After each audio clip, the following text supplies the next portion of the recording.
आह, तो भाई आज मैं एडवर्ड डी बोनो के बारे में थोड़ी बात करूँगा। एडवर्ड डी बोनो को बहुत बड़ा एजुकेशनिस्ट माना जाना चाहिए था, लेकिन लोगों ने शायद ही इनका नाम सुना हो। इन्होंने जो गणित का तरीका दिया कि कैसे सिखाई जा सकती है, जिसमें बच्चा अपने दिमाग का उपयोग करे और वैसे भी किसी के भी लिए ये सीधे लॉजिक से बहुत सारे सवाल हल नहीं किए जा सकते। हाँ, तो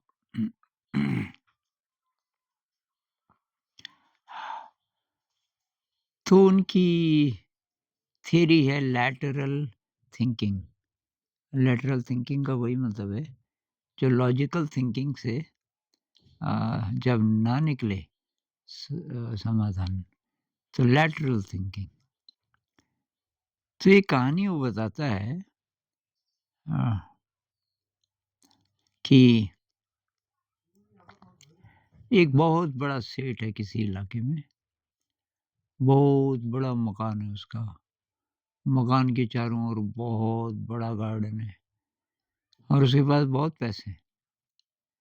पैसे कहाँ से आए? इंटरेस्ट से। सब गरीब किसान हैं आसपास और ये वो बोलता है, हाँ भाई ले लो पैसे, कितने टाइम में वापस कर दोगे तुम बताओ। अब किसी ने बोला 2 साल, तो बोलता है चलो 3 साल और 3 साल बाद करना, लेकिन इतना इंटरेस्ट होगा। तो लोग आसानी से मान लेते थे क्योंकि उनकी कैलकुलेशन के हिसाब से ये रहता था कि 2 साल में तो कर ही देंगे।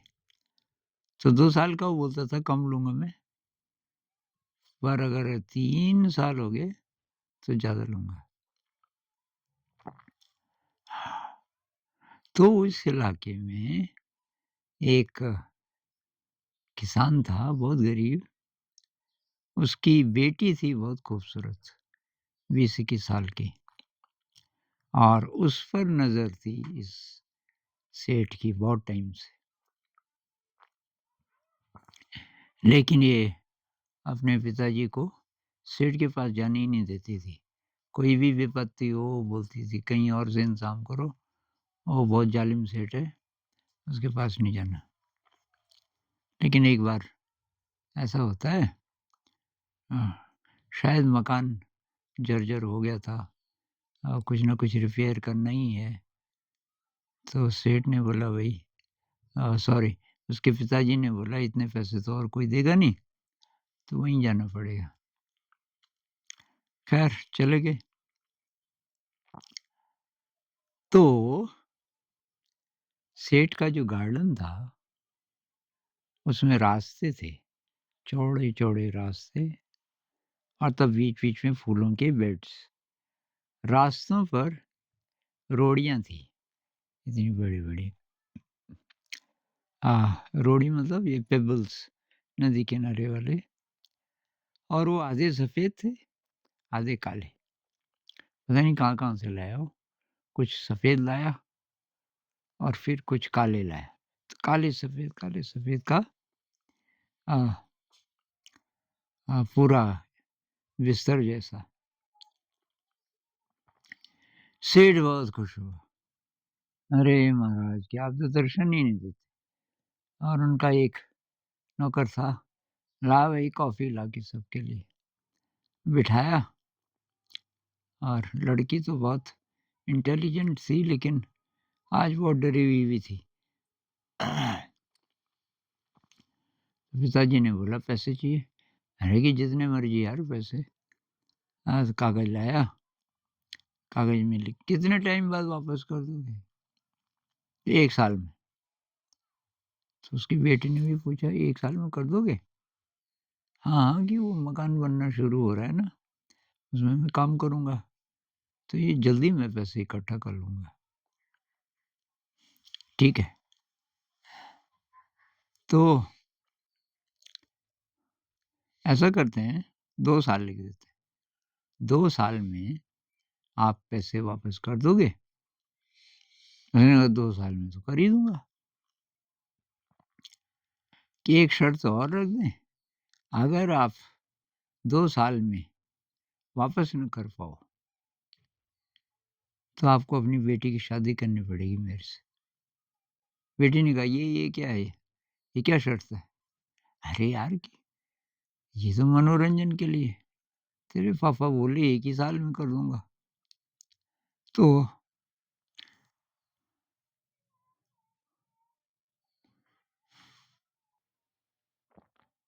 हाँ, तेरे पापा बोले 1 ही साल में कर दूँगा।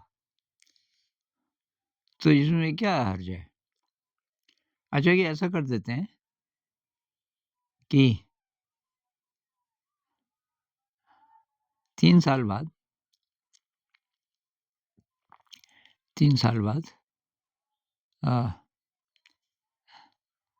मतलब शर्त तो यही रहेगी और तब देखेंगे उसके बाद। हुआ ये कि नहीं कर पाया वापस, न 1 साल में, न 2 साल में और अब हो गए 3 साल।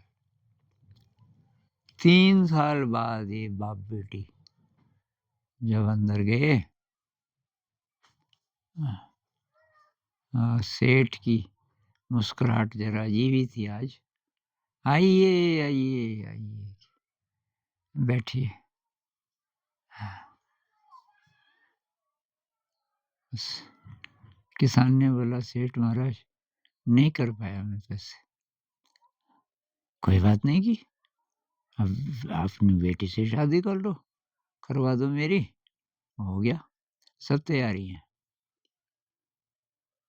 अब लड़की बहुत ज़्यादा गुस्सा उसके चेहरे पे। सेठ को ज़रा डर लगा, कहीं ये विद्रोह ना कर दे कि मैं नहीं करती। विद्रोह करेगी तब मुश्किल आएगी। तो कोई ये अपने आप ही मान जाए, ऐसा क्या करें? तो उसने लड़की को देखा, उसने कहा अच्छा एक शर्त और। तो अंदर से एक थैला लाया। ये थैला देखो कि उल्टा भी किया उसने, हिलाया भी, कुछ नहीं है ना इसमें? कि नहीं। आप ध्यान से सुनो, मैं इस थैले में एक सफ़ेद रोड़ी रखूँगा, एक काली रोड़ी रखूँगा। वहीं वो बैठे थे ना, रास्ते में जहाँ सफ़ेद और काली रोड़ियाँ थी, सब जगह। अगर तूने देखना नहीं है उसमें, अगर तूने सफ़ेद रोड़ी निकाल दी, तो ना मैं तेरे से शादी करूँगा और सारा ये तुम्हारा कर्ज़ा भी माफ़। लेकिन अगर काली निकाली, तो तुरंत शादी करनी पड़ेगी। और सेठ झुका, उसने बहुत फुर्ती से 2 रोड़ियाँ उठाई और लड़की ने देख लिया कि दोनों काली हैं और उनको रख दिया बैग में। अब शर्त ये है कि सफ़ेद निकालेगी तब बचेगी, सफ़ेद वहाँ है ही नहीं। तो आप पॉज़ कीजिए और और फिर ज़रा दिमाग लगाइए कि वो लड़की कैसे बचेगी? और बच जाती है वो, बच जाती है, क्या करेगी? थोड़ा दिमाग लगाइए। शायद आपने सोच लिया होगा। तो लड़की क्या करती है, अब देखो इसमें इसका जवाब सही तब आ सकता है, जब आपको याद हो कि वो बैठे कहाँ हैं। जहाँ बैठे हैं, उस रास्ते में काली और सफ़ेद रोड़ियाँ हैं सब जगह। वो क्या करती है, एक रोड़ी उठाती है शर्त के हिसाब से जब उठाती है उससे पहले उसको पता चल जाता है कि मुझे क्या करना है। फुर्ती से उठाती है उसके अंदर से और जानबूझ के गिरा देती है और फिर ढूँढने लगती है। सेठ जी की मैंने तो देखा भी नहीं उसको, एक निकाली थी और वो तो गिर गई मेरे हाथ से। अब क्या करें? अब सेठ असमंजस में, तो उसने मुस्कुरा के कहा, "लेकिन पता कर सकते हैं ना, आपने रखी थी एक सफ़ेद, रखी थी ना?" अब क्या बोले सेठ? "हाँ।" "और एक काली?" कि "हाँ।" "तो अगर मैंने काली निकाली होगी, तो उसमें सफ़ेद होगी। अगर मैंने सफ़ेद निकाली होगी, तो उसमें काली होगी।"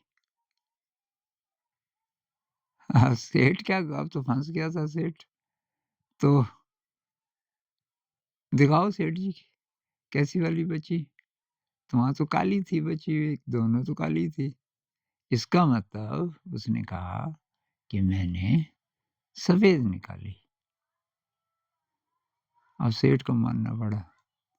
सेठ ने कहा, "यार तू बहुत सुपर इंटेलिजेंट है। कोई ट्रिक नहीं चली मेरी तेरे सामने। अ, तो ठीक है, सारा पैसा माफ़ और मैं तेरे से खुश हूँ, नाराज़ नहीं हूँ। तू बहुत इंटेलिजेंट है।" और ये खुशी-खुशी घर चले गए। अब ऐसे सवाल अगर हों बच्चों के सामने, तब दिमाग उनका खुलेगा। और वही पुराने रटे-रटाए सूत्र और वो जाने-पहचाने सवाल, मतलब उनको भी कर लो, पर उनसे दिमाग ज़्यादा एक्सपेंड नहीं होगा। तो ये जो लैटरल थिंकिंग है, ये कमाल की चीज़ है। आप पढ़ना, एडवर्ड डी बोनो, और ये किताब का तो शायद नाम ही यही है, लैटरल थिंकिंग।